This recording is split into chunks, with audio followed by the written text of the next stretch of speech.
Beautiful reading of the Passion of Jesus there from Mark. And today Catholics throughout the world, right, turn their hearts and minds once again to the suffering and death of Jesus. And as I listened to that, what struck me most is it's a whole narration of the drama of man's relationship with God and God's relationship with man, with children's relationship with parents and parents to the children. It's this whole trial, us before God, right? Putting him on trial, judging him for not showing up, doing, revealing power the way we want. People not understanding him. Is he in calling on Elijah? Like totally misunderstanding, quoting the scriptures that they knew. The own apostles sleeping, not being able to understand and support. Jesus also before the Father, why have you abandoned me? This whole drama that human experience has. Being lazy, confused, rebellious, angry that God doesn't show up the way we expect him to, etc. And then God's response to that struggle of man to understand him. And you can see that also in families, a struggle for children to understand the love of the parents, the struggle to communicate that, the patient suffering that parents have to offer and God offers to us of, hopefully you'll understand this love later. This is love, and I'm going to give it to you, and I wish I could answer it in a way you would want it, so it's easy and quick and intuitive to understand, but that would be to shortchange love, and I won't do it. There's a more important message here for you, for your happiness, for your future, and I'm not going to shortchange the meaning of my love for you by giving you a quick answer, or one to your measure. I'm not going to come wake you up, give you some injection of courage. You're going to have to learn this on your own. This is what love is. And the only way God knows how to do it is let me do it for you. Let me love for you so you can see it and hopefully learn it and repeat it and find the meaning in it. God's on trial this week by humanity. This holy week is holy because not what we do, but what God does when we don't do what we should, when we don't live up to our dignity, don't use our freedom well. God responds, and that's what this whole week is about. This passion of God that says, no matter what you do, I'm going to keep on loving you. I will never let you down. You can trust me always to be faithful. If we reject him, scourge him, crown him, betray him, even crucify him, even seal him in a stone and say, we're done with the question. I've figured it out. God doesn't exist.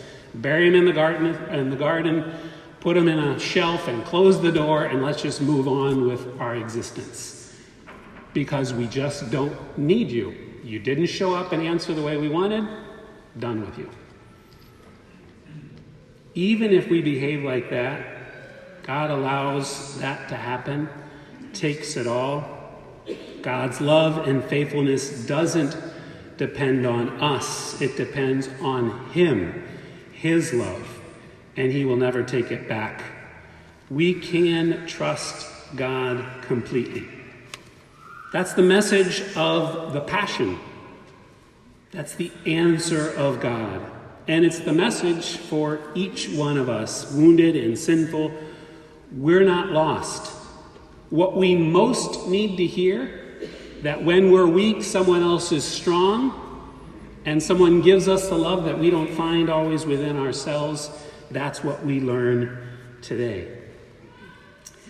It's a quote from the Catechism, which is really beautiful. Man, tempted by the devil, let his trust in his Creator die in his heart, and abusing his freedom, disobeyed God's command. This is what man's first sin consisted of. All subsequent sin would be disobedience toward God and lack of trust in his goodness. And if you rewrite that number from God's perspective, you could say all subsequent action of God would be to respond to that disobedience and lack of trust in his goodness, to evidence that he's worthy of our obedience and trust, to win it back, to woo us through his fidelity. There's a beautiful scene in The Passion of the Christ, that beautiful movie, game changer in the history of Hollywood, first kind of grassroots funded movie, set the stage for what The Chosen could accomplish and what maybe some of you have seen, Cabrini. Hopefully you get a chance to see it, another great religious film. But there's a great scene in there which I think also evidences this relationship between God and man. It's when Veronica, in the midst of the upheaval of the way of the cross, when they're beating on Jesus and whipping him, and he's dragging the cross through the dusty streets of Jerusalem to go up to Golgotha. People are pushing and whipping, and he's falling, etc. And she comes around a corner, tries to hide her kid so he doesn't see this horrible scene. But in one moment, grabs some water and a cloth and breaks through the crowd to get close enough to him, and she says, "May I? Can I be a friend?" Like Jesus' almost reaction is initially, "Oh, another aggressor." No. I'm here to love you and care for you. May I? And she washes his face for a moment. The actress in that scene was not a believer before that scene. That scene took a long time to film. They had to do it over and over and over again, and she'd get knocked over or dump the water, or someone would hit her, and it would be an awkward look. It's like, no, got to get through the crowd somewhat gracefully and approach Jesus. And it just wasn't working over and over again. But each time she'd get there, kneel down, look Jesus in the face, and say, "May I?" And little by little, she said, seeing Jesus, the struggle to find him, to get in front of him, to understand his suffering, to communicate compassion and openness, began to melt her own heart that had no faith. She had her own wounds, her own suffering, her own baggage, her own vision of God. And through that repeated scene, her own heart started to change. And she herself witnesses that's when she found faith. Acting that scene, repeatedly seeing the face of Christ and saying, "May I?" And showing some openness, some care and concern, she had faith. That's what we're called to do, brothers and sisters, this week. Fight through the noise of the normal week. Hopefully it's anything but normal, but I know there'll be normal commitments. Fight through it. Struggle if you need to. Get in front of Jesus in the church, at home in prayer. Stopping in a church on your way back and forth from errands or work, spend time. Approach the face of Jesus and say, "Permit me to touch you. Permit me to understand you, to console you, and to also grow in my love for you and to receive your act of love for myself." Christ wants to penetrate the walls around our hearts and bring us an assurance of his love. He wants to take the pressure off our lives, so to speak. What do I mean by that? Debt creates pressure.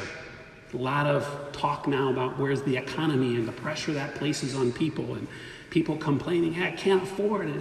No matter how hard I work, I can't get ahead." And whatever your opinion is of the economy, I'm no expert on it. But what we do see is anyone who perceives that they're indebted and they can't get ahead, there's a weight that's growing that they can't resolve, pressure mounts. Jesus wants to remove that, pays the debt for us, and sets us free to love. He wants to convince us that we don't need to struggle anymore under the burden of our sin or our woundedness, either to earn his love or to find a solution or to fight it or even to seal it up in a back corner of our lives and just move on. He wants to heal it at its root. He wants to take our wounds upon himself so that we don't have to suffer them alone, and so he can heal them and us and our relationship with him.